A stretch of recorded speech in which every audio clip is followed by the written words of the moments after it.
ರಾಜ್ಯದ ಸ್ಪರ್ಧಾತ್ಮಕ ಪರೀಕ್ಷೆಯಲ್ಲಿ ಲೀಕಾಸುರರ ಆರ್ಭಟ ಹೇಗಿದೆ? ಪರೀಕ್ಷೆ ಡೀಲ್ನಲ್ಲಿ ಮಂಜುನಾಥನ ಮಹಿಮೆ ಬಯಲಾಗಿದ್ದು ಹೇಗೆ? ಮುಸ್ಲಿಮರ ವಿರುದ್ಧ ಬಾಯ್ಕಾಟ್ ಬಂಗಾರದ ಯುದ್ಧ ಶುರುವಾಗಿದ್ದು ಹೇಗೆ? ಲೋಕೋಪಯೋಗಿ ಇಲಾಖೆಯ ಜೆಇ ಎಕ್ಸಾಮ್ನಲ್ಲೂ ನಡೀತಾ ಅಕ್ರಮ. ಮಂಜುನಾಥ್ ಮೇಳಕುಂದಿಗೆ 35 ಲಕ್ಷ ಕೊಟ್ಟಿದ್ದ ವೀರೇಶ್ ಅಕ್ರಮದ ಆಟದಲ್ಲಿ ಪೊಲೀಸರು ಶಾಮೀಲಾಗಿದ್ರ? ಇವೆಲ್ಲವನ್ನ ನೋಡೋಣ ಎಕ್ಸಾಮ್ ಕಳ್ಳಾಟ ನ್ಯೂಸ್ ಎಕ್ಸ್‌ಪ್ರೆಸ್‌ನಲ್ಲಿ.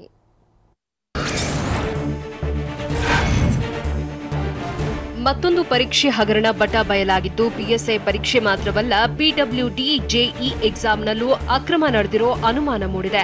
ರಿಲೀಸ್ ಆಗಿರೋ ಹೊಸ ವಿಡಿಯೋ ಪಿಡಬ್ಲ್ಯೂಡಿ ಜೆಇ ಎಕ್ಸಾಮ್ನದ್ದು ಎನ್ನಲಾಗಿದ್ದು, ಪರೀಕ್ಷೆ ವೇಳೆ ಉತ್ತರ ಹೇಳಿಕೊಟ್ಟಿದ್ದಾರೆ. 2021ರ ಡಿಸೆಂಬರ್ 21ಕ್ಕೆ ಪಿಡಬ್ಲ್ಯೂಡಿ ಜೆಇ ಪರೀಕ್ಷೆ ವೇಳೆ ಎಕ್ಸಾಮ್ ಬರೆಯುತ್ತಿದ್ದಾತನಿಗೆ ಉತ್ತರ ಹೇಳಿಕೊಟ್ಟಿರೋ ಸಾಧ್ಯತೆ ಇದ್ದು, ಪಿಎಸ್ಐ ಪರೀಕ್ಷೆ ಹಗರಣದ ಬೆನ್ನಲ್ಲೇ ಮತ್ತೊಂದು ಅಕ್ರಮ ಬೆಳಕಿಗೆ ಬರುತ್ತಿದೆ.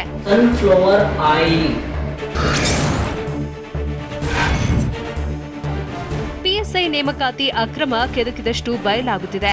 ಎಕ್ಸಾಮ್ ಪಾಸ್ ಆಗಲು ಲಕ್ಷ ಡೀಲಿಂಗ್ ನಡೆದಿದ್ದು ಗೊತ್ತಾಗಿದೆ. ಮಂಜುನಾಥ್ ಮೇಳಕುಂದಿ ಜೊತೆ ವೀರೇಶ್ ಡೀಲಿಂಗ್ ಮಾಡಿಕೊಂಡಿದ್ದ ಎನ್ನಲಾಗಿದ್ದು, ವೀರೇಶ್ಗೆ ಅಕ್ರಮವಾಗಿ ಪರೀಕ್ಷೆ ಬರೆಯಲು ಸಹಾಯ ಮಾಡಿದ್ದ.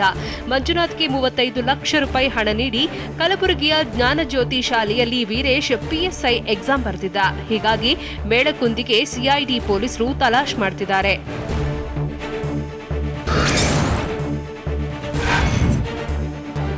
ಪಿಡಬ್ಲ್ಯೂಡಿ ಪರೀಕ್ಷೆಯಲ್ಲೂ ಭಾರೀ ಗೋಲ್ಮಾಲ್ ನಡೆದಿರೋ ಅನುಮಾನವಿದ್ದು, ಅಕ್ರಮ ಆಟದಲ್ಲಿ ಪೊಲೀಸರು ಶಾಮೀಲಾಗಿದ್ದಾರಾ ಎನ್ನಲಾಗಿದೆ. ಬೆಂಗಳೂರಿನಲ್ಲಿ ಮಂಜುನಾಥ್ ಮೇಳಕುಂದಿ ಮನೆ ಮೇಲೆ ಪೊಲೀಸರು ದಾಳಿ ಮಾಡಿದ್ರು. ಈ ವೇಳೆ ಪಿಡಬ್ಲ್ಯೂಡಿ ಪರೀಕ್ಷೆ ಹಾಲ್ ಟಿಕೆಟ್ಗಳು ಪತ್ತೆಯಾಗಿತ್ತು. ಆದರೆ ಮೇಳಕುಂದಿಯನ್ನ ವಿಚಾರಣೆ ನಡೆಸಿದ ಪೊಲೀಸರು ದೂರು ದಾಖಲಿಸದೆ ಬಿಟ್ಟು ಕಳುಹಿಸಿದ್ದಾರೆ. ಹೀಗಾಗಿ ಪೊಲೀಸರ ಮೇಲೆಯೇ ಅನುಮಾನ ಕಾಡುತ್ತಿದೆ. ಮಂಜುನಾಥ್ ಮೇಳಕುಂದಿ ಪತ್ತೆಯಾದರೆ ಪೊಲೀಸರು ಶಾಮೀಲಾಗಿರೋ ವಿಚಾರ ಬಯಲಾಗುವ ಸಾಧ್ಯತೆ ಇದೆ.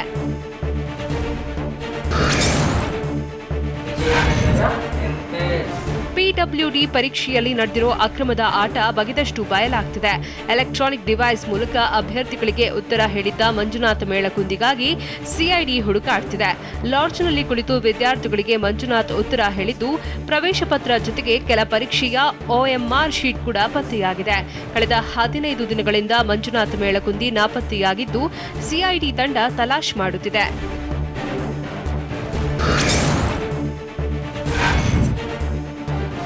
ಡೀಲ್ ಬ್ರದರ್ಸ್ ಮಹಾಂತೇಶ್, ರುದ್ರಗೌಡ ಪಾಟೀಲ್ ಮನೆಯ ತಲಾಶ್ ವೇಳೆ ಸಿಐಡಿ ಅಧಿಕಾರಿಗಳೇ ಬೆಚ್ಚಿ ಬಿದ್ದಿದ್ದಾರೆ. ಬೇರೆ ಇಲಾಖೆಗಳ ಪರೀಕ್ಷೆಗೂ ಸಂಬಂಧಿಸಿದ ಸಾಕ್ಷಿ ಪತ್ತೆಯಾಗಿದೆ. ಕಲಬುರಗಿಯ ಅಕ್ಕಮಹಾದೇವಿ ಕಾಲೋನಿಯಲ್ಲಿರುವ ಮನೆಯಲ್ಲಿ ಲೋಕೋಪಯೋಗಿ ಇಲಾಖೆಗೆ ಸೇರಿದ ಹಾಲ್ ಟಿಕೆಟ್ ಪತ್ತೆಯಾಗಿದೆ. 10ಕ್ಕೂ ಹೆಚ್ಚು ಅಭ್ಯರ್ಥಿಗಳ ಹಾಲ್ ಟಿಕೆಟ್ ಸಿಕ್ಕಿದ್ದು, ಜಪ್ತಿ ಮಾಡಿಕೊಂಡ ಹಾಲ್ ಟಿಕೆಟ್ ಬಗ್ಗೆಯೂ ವಿಚಾರಣೆ ನಡೆಸಲಿದ್ದಾರೆ.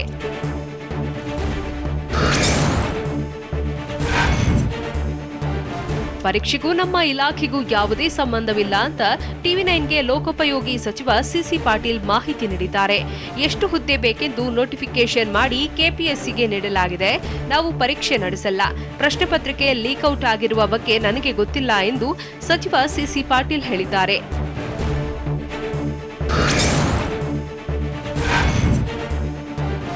ಅಕ್ರಮವೆಸಗಿದವರ ರಕ್ಷಣೆಗೆ ಮುಂದಾದವರಿಗೂ ಸಿಐಡಿ ಪೊಲೀಸರು ಶಾಕ್ ಕೊಟ್ಟಿದ್ದು, ರುದ್ರಗೌಡನ ಸ್ನೇಹಿತನನ್ನು ಬಂಧಿಸಿದ್ದಾರೆ.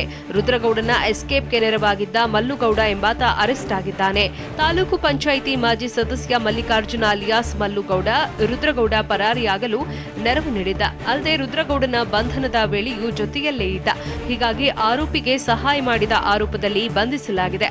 ಇನ್ನು ರುದ್ರಗೌಡ ಓಡಾಡುತ್ತಿದ್ದ ಸ್ನೇಹಿತ ಮಲ್ಲುಗೌಡನ ಸ್ವಿಫ್ಟ್ ಕಾರನ್ನ ಪೊಲೀಸರು ಸೀಸ್ ಮಾಡಿದ್ದಾರೆ.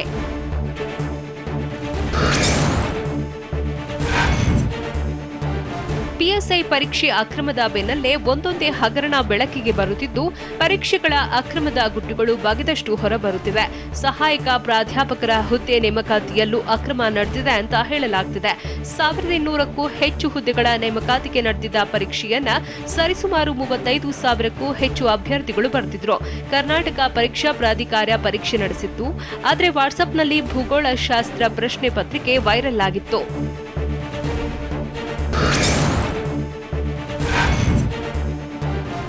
ಪಿಎಸ್ಐ ನೇಮಕಾತಿ ಅಕ್ರಮದ ಕಿಂಗ್ ಪಿನ್ಗಳ ಬಡ್ಡಿ ವ್ಯವಹಾರ ಬಟ ಬಯಲಾಗಿದೆ. ಸಹೋದರರಾದ ರುದ್ರಗೌಡ, ಮಹಾಂತೇಶ್ ಬಡ್ಡಿ ಬಿಸಿನೆಸ್ ಮಾಡುತ್ತಿದ್ದು, ಅಫ್ಜಲಪುರದಲ್ಲಿ ಅನೇಕರಿಗೆ ಲಕ್ಷಾಂತರ ರೂಪಾಯಿ ಸಾಲ ನೀಡಿದ್ದಾರೆ.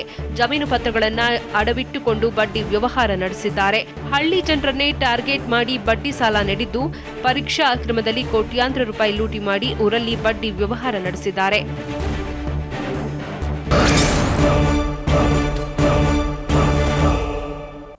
ರುದ್ರಗೌಡ ಮತ್ತು ಗ್ಯಾಂಗ್ನ ಅಕ್ರಮದ ಭಯಾನಕ ಕಹಾನಿ ಏನು?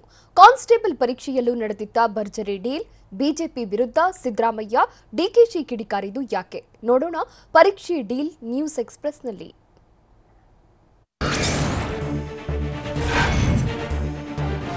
ಪಿಎಸ್ಐ ನೇಮಕಾತಿ ಪರೀಕ್ಷೆ ಅಕ್ರಮದ ಕಿಂಗ್ ಪಿನ್ ರುದ್ರಗೌಡನ ಕುರಿತ ಸ್ಫೋಟಕ ಕಹಾನಿ ಬಯಲಾಗಿದೆ. ಅತ್ಯಂತ ಖತರ್ನಾಕ್ ಆಗಿರುವ ರುದ್ರಗೌಡ ಮತ್ತು ಗ್ಯಾಂಗ್ ಸುಳಿವೇ ಸಿಗದಂತೆ ಪರೀಕ್ಷೆಯಲ್ಲಿ ಅಕ್ರಮ ಎಸಗ್ತಾ ಇದ್ರು. ಪರೀಕ್ಷೆ ವೇಳೆ ರಾಜ್ಯದಲ್ಲೇ ಇರದೆ ಸಣ್ಣ ಅನುಮಾನವೂ ಬಾರದಂತೆ ಎಚ್ಚರಿಕೆ ವಹಿಸ್ತಾ ಇದ್ರು. ಪರೀಕ್ಷೆ ಸಮಯದಲ್ಲೇ ಹೊರ ರಾಜ್ಯಕ್ಕೆ ತೆರಳುತ್ತಿದ್ದ ರುದ್ರಗೌಡನ ಗ್ಯಾಂಗ್ ಅಲ್ಲಿಂದಲೇ ಉತ್ತರ ಹೇಳ್ತಿದ್ರು.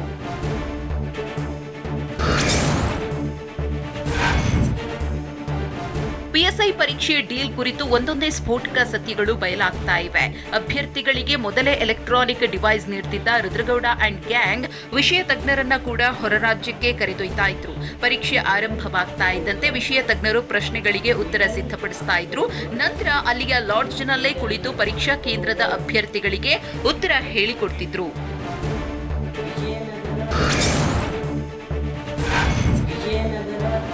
ಪರೀಕ್ಷಾರ್ಥಿಗಳಿಗೆ ಉತ್ತರ ಹೇಳೋ ವೇಳೆ ಗ್ಯಾಂಗ್ ಮೆಂಬರ್ಸ್ ಸೇಫ್ ಗೇಮ್ ಆಡ್ತಾ ಇದ್ರು. ಯಾವುದೇ ಅನುಮಾನ ಬಾರದಿರಲಿ ಅಂತ ಬೇರೆಯವರ ಮೊಬೈಲ್ ಬಳಸ್ತಾ ಇದ್ರು. ರಾಜ್ಯದಲ್ಲಿ ಅನೇಕ ಪರೀಕ್ಷೆಗಳಲ್ಲಿ ಇದೇ ರೀತಿ ಅಕ್ರಮ ಎಸಗಿರುವ ಸಾಧ್ಯತೆ ಇದ್ದು, ನೂರಾರು ಜನರಿಗೆ ಉತ್ತರ ಹೇಳಿಕೊಟ್ಟಿದ್ದಾರೆ. ಅಭ್ಯರ್ಥಿಗಳ ಜೊತೆ ಹಣದ ಡೀಲ್ ಮಾಡಿ kingpin Rudragouda and gang exam ಅಕ್ರಮವನ್ನೇ ದಂಧೆಯಾಗಿಸಿಕೊಂಡಿದ್ದಾರೆ ಅಂತ ಹೇಳಲಾಗ್ತಿದೆ.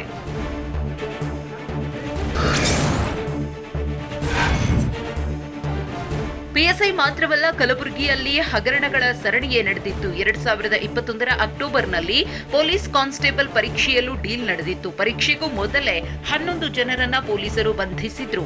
ಬಂಧಿತರ ಪೈಕಿ 3 ಪರೀಕ್ಷೆ ಬರಿಬೇಕಿತ್ತು. ಈ ಅಕ್ರಮದಲ್ಲೂ ರುದ್ರಗೌಡ ಪಾಟೀಲನ್ನ ಹೆಸರು ಕೇಳಿ ಬಂದಿತ್ತು. ಓರ್ವ ಅಭ್ಯರ್ಥಿಗೆ 5 ಲಕ್ಷಕ್ಕೆ ಡೀಲ್ ಮಾಡಿ ಎಲೆಕ್ಟ್ರಾನಿಕ್ ಡಿವೈಸ್ ನೀಡಿ ಪರೀಕ್ಷೆಗೆ ತಯಾರಿ ನಡೆಸಿದ್ರು. ಡಿವೈಸ್ಗಾಗಿಯೇ ವಿಶೇಷ ಬನಿಯನ್ ರೆಡಿ ಮಾಡಿಸಿದ್ರು.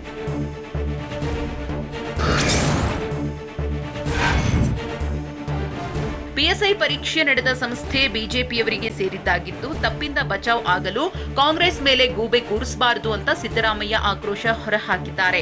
ಅವರ ಸಂಸ್ಥೆಯಲ್ಲೇ ಕಾಂಗ್ರೆಸ್ನವರದ್ದು ನಡೆಯುತ್ತಾ ಅಂತ ಶಿವಮೊಗ್ಗದಲ್ಲಿ ಬಿಜೆಪಿಗೆ ಸಿದ್ದರಾಮಯ್ಯ ತಿರುಗೇಟು ನೀಡಿದ್ದಾರೆ. ಬಿಜೆಪಿ ಪಕ್ಷದ ಮುಖಂಡೆ ತಲೆಮರೆಸಿಕೊಂಡಿದ್ದಾರೆ. ಪ್ರಕರಣದಲ್ಲಿ ಯಾರೇ ಇರಲಿ ಶಿಕ್ಷೆ ಆಗಲೇಬೇಕು ಅಂತ ಸಿದ್ದರಾಮಯ್ಯ ಆಗ್ರಹಿಸಿದ್ದಾರೆ.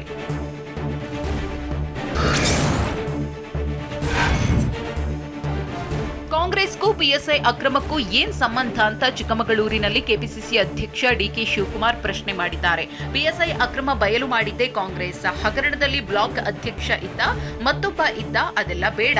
ಕರ್ನಾಟಕ ರಾಜ್ಯದಲ್ಲಿ ಇರೋದು ಬಿಜೆಪಿ ಸರ್ಕಾರ. ಅಧಿಕಾರ ನಡೆಸ್ತಾ ಇರೋದು ನಿಮ್ಮ ಅಧಿಕಾರಿಗಳು. ನಿಮ್ಮ ಆಡಳಿತದ ವೈಫಲ್ಯಗಳು ಈಗ ಹೊರಬರ್ತಿವೆ. ಇದಕ್ಕೆ ಗೃಹ ಸಚಿವ ಆರಗ ಜ್ಞಾನೇಂದ್ರ ಜವಾಬ್ದಾರಿ ಎಂದು ಡಿಕೆಶಿ ಕಿಡಿಕಾರಿದ್ದಾರೆ.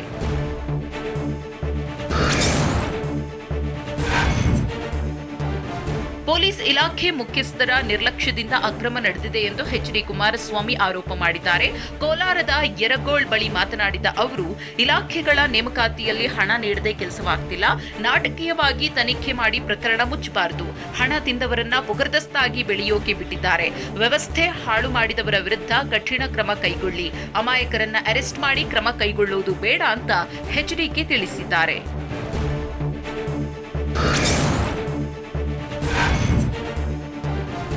ಹೈಕೋರ್ಟ್ ಹಾಲಿ ನ್ಯಾಯಾಧೀಶರಿಂದ ಪಿಎಸ್ಐ ಅಕ್ರಮ ಪ್ರಕರಣ ತನಿಖೆ ಆಗಬೇಕು ಅಂತ ಶ್ರೀರಾಮ ಸೇನೆ ಮುಖ್ಯಸ್ಥ ಪ್ರಮೋದ್ ಮುತಾಲಿಕ್ ಆಗ್ರಹಿಸಿದ್ದಾರೆ. ಯಾವ ಸರ್ಕಾರ ಇರುತ್ತೋ ಆ ಪಕ್ಷದ ಪರ ಇಲಾಖೆ ಇರುತ್ತೆ. ಎಲ್ಲಾ ಪಕ್ಷಗಳ ರಾಜಕಾರಣಿಗಳು ಭ್ರಷ್ಟಾಚಾರದಲ್ಲಿ ತೊಡಗಿದ್ದಾರೆ. ಅದರ ಪರಿಣಾಮವೇ ಪಿಎಸ್ಐ ನೇಮಕಾತಿಯಲ್ಲಿ ಅಕ್ರಮ ಆಗಿದೆ. ನ್ಯಾಯ ಕೊಡುವ ಮನಸ್ಸಿದ್ರೆ ಪ್ರಾಮಾಣಿಕವಾಗಿ ಕ್ರಮ ಆಗಬೇಕು. ಹೀಗಾಗಿ ಇದಕ್ಕೊಂದು ಸಮಿತಿ ರಚನೆ ಮಾಡಿ ತನಿಖೆ ಮಾಡಬೇಕು ಅಂತ ಬಾಗಲಕೋಟೆ ನಗರದಲ್ಲಿ ಪ್ರಮೋದ್ ಮುತಾಲಿಕ್ ಆಗ್ರಹಿಸಿದ್ದಾರೆ.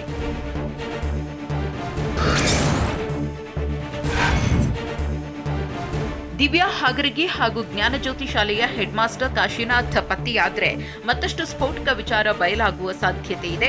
ದಿವ್ಯಾ ಹಾಗರಗಿ ಒಡೆತನದ ಜ್ಞಾನಜ್ಯೋತಿ ಶಾಲೆಯಲ್ಲೇ ಅಕ್ರಮ ನಡೆದಿತ್ತು. ಆದರೆ ದಿವ್ಯಾ ಹಾಗರಗಿ ಮತ್ತು ಗ್ಯಾಂಗ್ ಇನ್ನೂ ಕೂಡ ಪತ್ತೆಯಾಗಿಲ್ಲ. 13 ದಿನಗಳಿಂದ ತಲೆಮರೆಸಿಕೊಂಡಿರುವ ಆರೋಪಿಗಳಿಗಾಗಿ ಸಿಐಡಿ ಪೊಲೀಸರು ತೀವ್ರ ಶೋಧ ನಡೆಸುತ್ತಿದ್ದಾರೆ. ಕರ್ನಾಟಕ, ಮಹಾರಾಷ್ಟ್ರ, ತೆಲಂಗಾಣದಲ್ಲಿ ದಿವ್ಯಾಗಾಗಿ ಹುಡುಕಾಡುತ್ತಿದ್ದಾರೆ.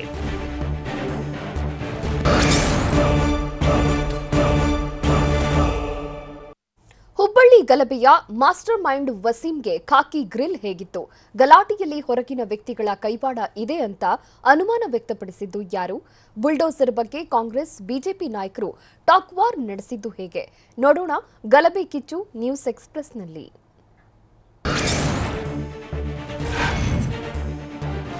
ಹುಬ್ಬಳ್ಳಿ ಗಲಾಟೆ ಪ್ರಕರಣ ಸಂಬಂಧ ಪೊಲೀಸರು ವಿಚಾರಣೆ ತೀವ್ರಗೊಳಿಸಿದ್ದಾರೆ. ಮೌಲ್ವಿ ವಸೀಂ ಪಠಾಣ್, ತುಫೇಲ್ ಮುಲ್ಲಾ, ತೌಫೀಕ್ ಏರಕಲ್ಗೆ ಗ್ರಿಲ್ ಮಾಡ್ತಾ ಇದ್ದು ಮತ್ತಷ್ಟು ಸ್ಫೋಟಕ ವಿಚಾರ ಬಹಿರಂಗವಾಗುವ ಸಾಧ್ಯತೆ ಇದೆ.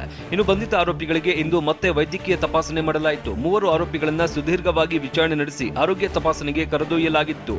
ಇಂದು ತಾಂತ್ರಿಕ ಸಾಕ್ಷ್ಯಾಧಾರ ಮುಂದಿಟ್ಟು ಪೊಲೀಸರು ವಿಚಾರಣೆ ಮಾಡಿದ್ದಾರೆ.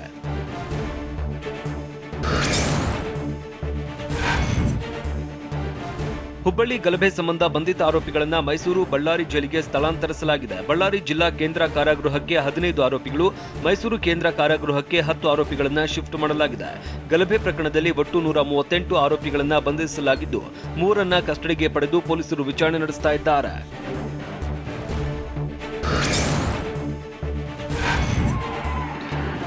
ಪ್ರಚೋದನಕಾರಿ ವಾಟ್ಸ್ಆಪ್ ಸ್ಟೇಟಸ್ನಿಂದ ಹೊತ್ತಿ ಉರಿದಿದ್ದ ಹಳೆ ಹುಬ್ಬಳ್ಳಿ ಸದ್ಯ ಸಹಜ ಸ್ಥಿತಿಗೆ ಬಂದಿದೆ. ಹೀಗಾಗಿ ಹುಬ್ಬಳ್ಳಿ ಧಾರವಾಡ ಪೊಲೀಸ್ ಆಯುಕ್ತ ಲಾಬುರಾಮ್ ನಿಷೇಧಾಜ್ಞೆ ತೆರವುಗೊಳಿಸಿದ್ದಾರೆ.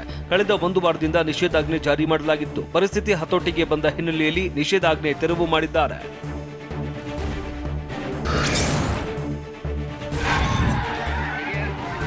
ಹುಬ್ಬಳ್ಳಿ ಗಲಭೆಯ ಹಿಂದೆ ಹೊರಗಿನ ವ್ಯಕ್ತಿಗಳ ಕೈವಾಡ ಇದೆ ಅಂತ ಬೆಂಗಳೂರಿನಲ್ಲಿ ಮಾಜಿ ಸಿಎಂ ಜಗದೀಶ್ ಶೆಟ್ಟರ್ ಆರೋಪಿಸಿದ್ದಾರೆ. ಹುಬ್ಬಳ್ಳಿಯಲ್ಲಿ ನಡೆದ ಗಲಾಟೆ ಪೂರ್ವ ಯೋಜಿತ ಕೃತ್ಯವಾಗಿದ್ದು ಕಾಂಗ್ರೆಸ್ ಪಕ್ಷದವರ ಪ್ರಚೋದನೆಯಿಂದ ಘಟನೆ ನಡೆದಿದೆ. ಬಂಧಿತರನ್ನ ಕಾಂಗ್ರೆಸ್ನವರು ಮುಗ್ಧರು ಅಂತಾರೆ. ಇದು ಕಾಂಗ್ರೆಸ್ ನಾಯಕರ ಅಲ್ಪಸಂಖ್ಯಾತರ ತುಷ್ಟೀಕರಣ ನೀತಿ. ಯಾರು ಕೂಡ ಪ್ರಚೋದನೆ ಮಾಡುವ ಕೆಲಸ ಮಾಡಬಾರದು. ಕಾನೂನು ಕೈಗೆತ್ತಿಕೊಳ್ಳುವವರ ವಿರುದ್ಧ ಕಠಿಣ ಕ್ರಮ ಆಗಬೇಕಾಗಿದೆ ಅಂತ ಶೆಟ್ಟರ್ ಹೇಳಿದ್ದಾರೆ.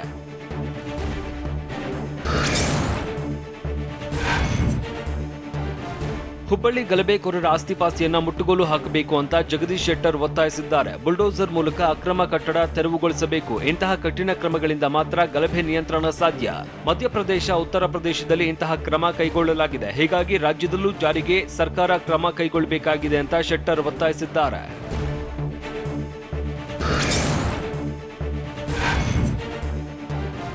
ರಾಜ್ಯದಲ್ಲಿ ಬುಲ್ಡೋಸರ್ ನಿಯಮ ಜಾರಿಗೆ ಒತ್ತಾಯ ವಿಚಾರವಾಗಿ ಸರ್ಕಾರ, ಸಚಿವರ ವಿರುದ್ಧ ಕೆಪಿಸಿಸಿ ಅಧ್ಯಕ್ಷ ಡಿಕೆ ಶಿವಕುಮಾರ್ ಆಕ್ರೋಶ ಹೊರಹಾಕಿದ್ದಾರೆ.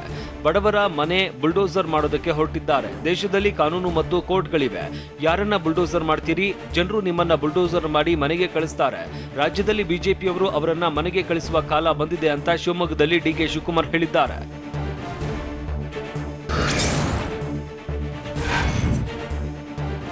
ಸಿದ್ದರಾಮಯ್ಯ ವಿರುದ್ಧ ಎಚ್.ಡಿ. ಕುಮಾರಸ್ವಾಮಿ ತೀವ್ರ ವಾಗ್ದಾಳಿ ನಡೆಸಿದ್ದು, ನಾನು ಸಿಎಂ ಆಗಿದ್ದಾಗ ಯಾವುದೇ ಗಲಭೆಗಳು ಆಗಿಲ್ಲ. ಸಿದ್ದರಾಮಯ್ಯ ಅವಧಿಯಲ್ಲಿ ರಾಜಕೀಯವಾಗಿ ಎಷ್ಟು ಕೊಲೆಗಳಾಗಿವೆ ಅಂತ ಪ್ರಶ್ನಿಸಿದ್ದಾರೆ. ಕಾಂಗ್ರೆಸ್ನವರು ಜೆಡಿಎಸ್ ಪಕ್ಷವನ್ನ ಮುಗಿಸೋದಕ್ಕೆ ಹೊರಟಿದ್ರು. ಆಗ ಬಿಜೆಪಿ ಜೊತೆ ಸೇರಿ ನಾನು ಸರ್ಕಾರ ರಚಿಸಿದ್ದೆ. ನನ್ನ ಅವಧಿಯಲ್ಲಿ ಎಂದೂ ಕೋಮುವಾದಕ್ಕೆ ಬೆಂಬಲ ಕೊಟ್ಟಿಲ್ಲ ಅಂತ ಕೋಲಾರದ ಯರಗೋಳ್ ಬಳಿ ಎಚ್.ಡಿ. ಕುಮಾರಸ್ವಾಮಿ ಹೇಳಿದ್ದಾರೆ.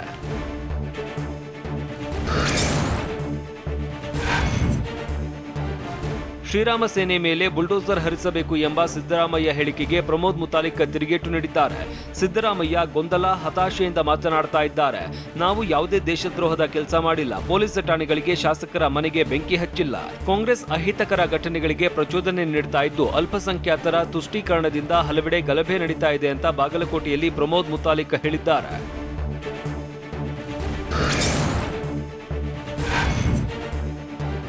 ಹುಬ್ಬಳ್ಳಿ ಗಲಭೆ ವಿಚಾರವಾಗಿ ಸಿಎಂ ಬೊಮ್ಮಾಯಿ ವಿರುದ್ಧ ಪ್ರಮೋದ್ ಮುತಾಲಿಕ್ ಅಸಮಾಧಾನ ಹೊರಹಾಕಿದ್ದಾರೆ. ಸಿಎಂ ಯಾವುದನ್ನು ಹೇಳ್ತಾ ಇಲ್ಲ, ಬಿಜೆಪಿಯವರು ಬರೀ ಮಾತಲ್ಲಿ ಮಾತ್ರ ಹೇಳ್ತಾರೆ.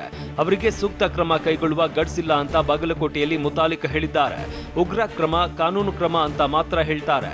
ಇದನ್ನ ಬಿಟ್ಟು ಏನೂ ಮಾಡೋದಿಲ್ಲ. ಕೋಕಾ ಕಾಯ್ದೆ ಹಾಕಿ ಅಂದ್ರೂ ಕೇಳ್ತಾ ಇಲ್ಲ ಅಂತ ಕಿಡಿಕಾರಿದ್ದಾರೆ.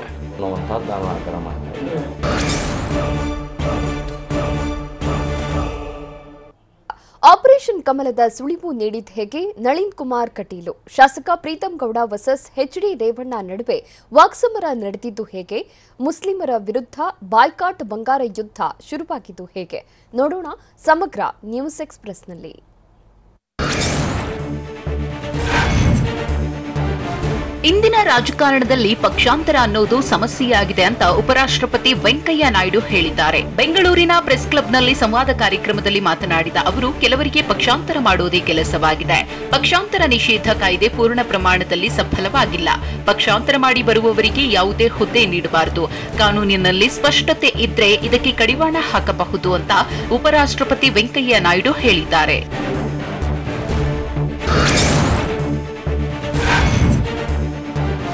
ಬಿಜೆಪಿ ರಾಜ್ಯಾಧ್ಯಕ್ಷ ನಳಿನ್ ಕುಮಾರ್ ಕಟೀಲು ಆಪರೇಷನ್ ಕಮಲದ ಸುಳಿವು ನೀಡಿದ್ದಾರೆ. ಚುನಾವಣೆವರೆಗೆ ಕಾದು ನೋಡಿ, ಹಲವರು ನಮ್ಮ ಪಕ್ಷಕ್ಕೆ ಬರ್ತಾರೆ. ಹಳೆ ಮೈಸೂರು ಭಾಗದಲ್ಲಿ ತುಂಬಾ ಜನ ನಮ್ಮ ಪಕ್ಷದ ಸಂಪರ್ಕದಲ್ಲಿದ್ದಾರೆ, ಸಿಎಂ ಸಂಪರ್ಕದಲ್ಲೂ ಇದ್ದಾರೆ ಅಂತ ಬೆಂಗಳೂರಿನಲ್ಲಿ ತಿಳಿಸಿದ್ದಾರೆ. ಎಲ್ಲವನ್ನೂ ಪರಿಶೀಲನೆ ಮಾಡುತ್ತಿದ್ದೇವೆ. ನಾನು ಮುಖ್ಯಮಂತ್ರಿಗಳು ಇದರ ಬಗ್ಗೆ ತೀರ್ಮಾನವನ್ನು ತೆಗೆದುಕೊಳ್ಳುತ್ತೇವೆ ಅಂತ ನಳಿನ್ ಕುಮಾರ್ ಕಟೀಲು ತಿಳಿಸಿದ್ದಾರೆ.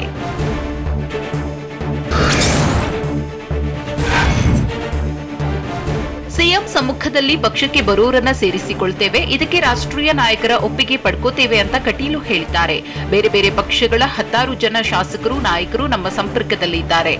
ಯಾರನ್ನ ತಗೋಬೇಕು, ಆ ಕ್ಷೇತ್ರದಲ್ಲಿರುವ ಸಮಸ್ಯೆಗಳನ್ನ ಅವಲೋಕನ ಮಾಡಿ ನಿರ್ಧರಿಸುತ್ತೇವೆ. ಎಲ್ಲವನ್ನ ಯೋಚನೆ ಮಾಡಿಕೊಂಡು ಮುಂದಿನ ದಿನಗಳಲ್ಲಿ ನಿರ್ಧರಿಸುತ್ತೇವೆ ಅಂತ ನಳಿನ್ ಕುಮಾರ್ ಕಟೀಲು ಹೇಳಿದ್ದಾರೆ.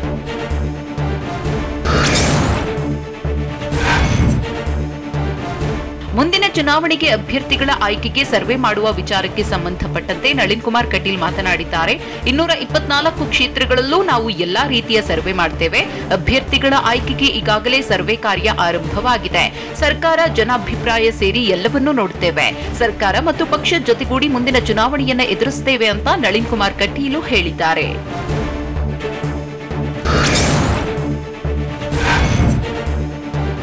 ರಾಜ್ಯದಲ್ಲಿ ಆಶ್ಚರ್ಯಕರ ಸಂಗತಿಗಳು ನಡೆಯಲಿವೆ, ಕಾದು ನೋಡಿ ಅಂತ ಹಾಸನದಲ್ಲಿ ಬಿಜೆಪಿ ಶಾಸಕ ಪ್ರೀತಂ ಗೌಡ ಹೇಳಿದ್ದಾರೆ. ಯಾರು ಯಾವ ಪಕ್ಷಕ್ಕೆ ಸೇರುತ್ತಾರೆ ಅನ್ನೋದನ್ನ ಕಾದು ನೋಡಿ, ಪಕ್ಷಕ್ಕೆ ಬನ್ನಿ ಅಂತ ನಾವು ಯಾರಿಗೂ ಆಹ್ವಾನ ಪತ್ರಿಕೆ ಕೊಡಲ್ಲ. ಮುಂದಿನ ದಿನಗಳಲ್ಲಿ ಆಶ್ಚರ್ಯ ಪಡುವ ಸಂಗತಿ ನಡೆಯಲಿವೆ ಅಂತ ಬಿಜೆಪಿ ಶಾಸಕ ಪ್ರೀತಂ ಗೌಡ ಮಾರ್ಮಿಕವಾಗಿ ಹೇಳಿದ್ದಾರೆ.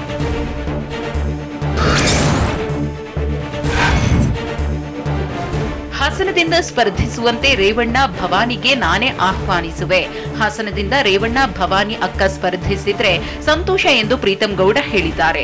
ಎಲೆಕ್ಷನ್ಗೆ ರೆಡಿಯಾಗಿ ಬರಬೇಕಿರುವುದು ಅವರು. ನಾನು ರೆಡಿಯಾಗಿದ್ದೇನೆ ಅಂತ ಮಾಜಿ ಸಚಿವ ಎಚ್ಡಿಆರ್ಗೆ ಟಾಂಗ್ ಕೊಟ್ಟಿದ್ದಾರೆ. ಜೆಡಿಎಸ್ ರಾಜಕೀಯ ಬೆಳವಣಿಗೆ ಬಿಜೆಪಿಗೆ ಪೂರಕವಾಗಿರುತ್ತೆ ಅಂತಾನೂ ಶಾಸಕ ಪ್ರೀತಂ ಗೌಡ ಹೇಳಿದ್ದಾರೆ.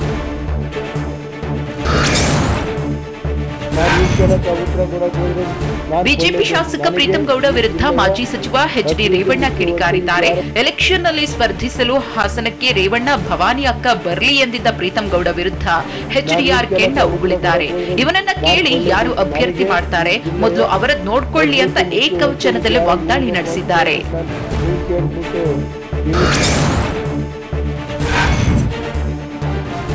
ಹಲಾಲ್ ಮ್ಯಾಂಗೋ ಆಯ್ತು, ಈಗ ಮುಸ್ಲಿಮರ ವಿರುದ್ಧ ಬಂಗಾರ ಬ್ಯಾನ್ ಯುದ್ಧ ಶುರುವಾಗಿದೆ. ಅಕ್ಷಯ ತೃತೀಯಕ್ಕೆ ಹಿಂದೂ ಅಂಗಡಿಯಲ್ಲೇ ಚಿನ್ನ ಖರೀದಿಸಿ ಅಂತ ಟ್ವಿಟರ್ನಲ್ಲಿ ಮತ್ತೊಂದು ಬಾಯ್ಕಾಟ್ ಕ್ಯಾಂಪೇನ್ ಆರಂಭಿಸಿದ್ದಾರೆ. ಕೇರಳ ಮೂಲದ ಮುಸ್ಲಿಮರ ಅಂಗಡಿಯಲ್ಲಿ ಚಿನ್ನ ಖರೀದಿಸಬೇಡಿ ಅಂತ ಮನವಿ ಮಾಡಿದ್ದಾರೆ.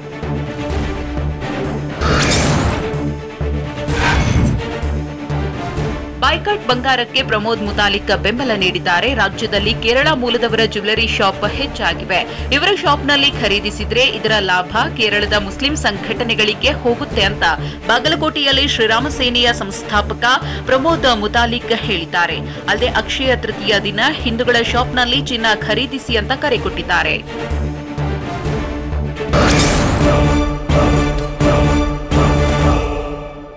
ರಾಜ್ಯದಲ್ಲಿ ಮತ್ತೆ ಕೊರೋನಾ ಸೋಂಕು ಅಬ್ಬರಿಸುತ್ತಿರುವುದು ಹೇಗೆ? ಬೆಂಗಳೂರಿನಲ್ಲಿ ಹೊಸ ರೂಪಾಂತರಿ ಕಾಲಿಟ್ಟಿದ್ಯಾ? ಪ್ರಧಾನಿ ಜೊತೆಗಿನ ಸಭೆ ಬಗ್ಗೆ ಸಿಎಂ ಬೊಮ್ಮಾಯಿ ಹೇಳಿದ್ದೇನು? ನೋಡೋಣ ಕೊರೋನಾ ಅಲರ್ಟ್ ನ್ಯೂಸ್ ಎಕ್ಸ್‌ಪ್ರೆಸ್‌ನಲ್ಲಿ.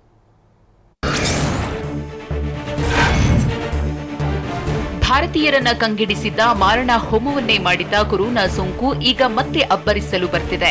ಮರೆಯಾಯಿತು ಅನ್ನುವಷ್ಟರಲ್ಲೇ ಎಲ್ಲವೂ ತೊಲಗಿತ್ತು ಎಂದು ನಿಟ್ಟುಸಿರು ಬಿಡುವ ಹೊತ್ತಿಗೆ ಭಾರತದಲ್ಲಿ ಮತ್ತೆ ಕೊರೋನಾ ಸೋಂಕು ಎದುರಾಗಿದೆ. ಕೊರೋನಾದ ಮತ್ತೊಂದು ರೂಪಾಂತರಿ ವೈರಸ್ ಎಂಟ್ರಿ ಕೊಟ್ಟಿದ್ದು ದೆಹಲಿ, ಮಹಾರಾಷ್ಟ್ರ, ಬೆಂಗಳೂರು ಸೇರಿದಂತೆ ಎಲ್ಲೆಡೆ ಆತಂಕ ಶುರುವಾಗಿದೆ.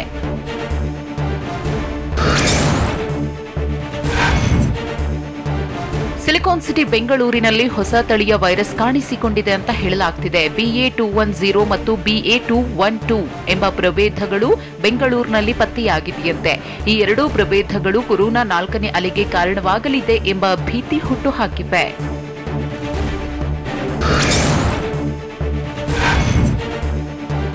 ದೆಹಲಿ, ಮುಂಬೈನಲ್ಲಿ ಕೊರೋನಾ ಟೆಸ್ಟಿಂಗ್ ಪ್ರಮಾಣವನ್ನ ಹೆಚ್ಚಿಸಲಾಗಿದೆ. ಬೆಂಗಳೂರಿನಲ್ಲೂ ನೂತನ ವೈರಸ್ ಪತ್ತೆಯಾಗಿದೆ ಅಂತ ಹೇಳಲಾಗ್ತಿದ್ದು ಆರೋಗ್ಯ ಅಧಿಕಾರಿಗಳಲ್ಲಿ ಆತಂಕ ಹೆಚ್ಚಿಸಿದೆ. ಮುಂದಿನ 4-5 ವಾರಗಳಲ್ಲಿ ರಾಜ್ಯದಲ್ಲೂ 4ನೇ ಅಲೆ ಶುರುವಾಗಲಿದೆ ಎಂಬ ಎಚ್ಚರಿಕೆಯನ್ನ ತಜ್ಞರು ಕೊಟ್ಟಿದ್ದಾರೆ.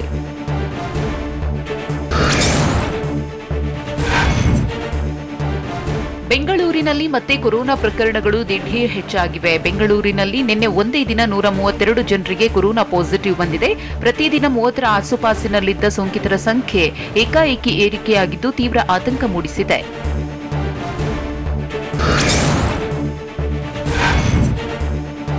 ದೇಶದಲ್ಲಿ ಕೊರೋನಾ ಮತ್ತೆ ಆರ್ಭಟಿಸುವ ಆತಂಕ ಎದುರಾಗಿದೆ. ಇಂದು ದೇಶದಲ್ಲಿ 2593 ಹೊಸ ಕೊರೋನಾ ಪ್ರಕರಣಗಳು ಪತ್ತೆಯಾಗಿವೆ. ಕೊರೋನಾ ಸಕ್ರಿಯ ಸೋಂಕಿತರ ಸಂಖ್ಯೆ 15,873ಕ್ಕೆ ಏರಿಕೆಯಾಗಿದೆ. ಕಳೆದೊಂದು ದಿನದಲ್ಲಿ 44 ಜನರು ಕೊರೋನಾಗೆ ಬಲಿಯಾಗಿದ್ದಾರೆ.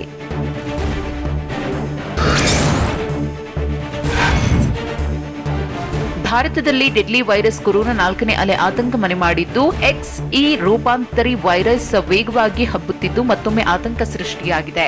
ರಾಷ್ಟ್ರ ರಾಜಧಾನಿ ದೆಹಲಿ ಮತ್ತು ಮಹಾರಾಷ್ಟ್ರದಲ್ಲಿ ಅತಿ ಹೆಚ್ಚು ಕೇಸ್ಗಳು ಪತ್ತೆಯಾಗ್ತಿವೆ.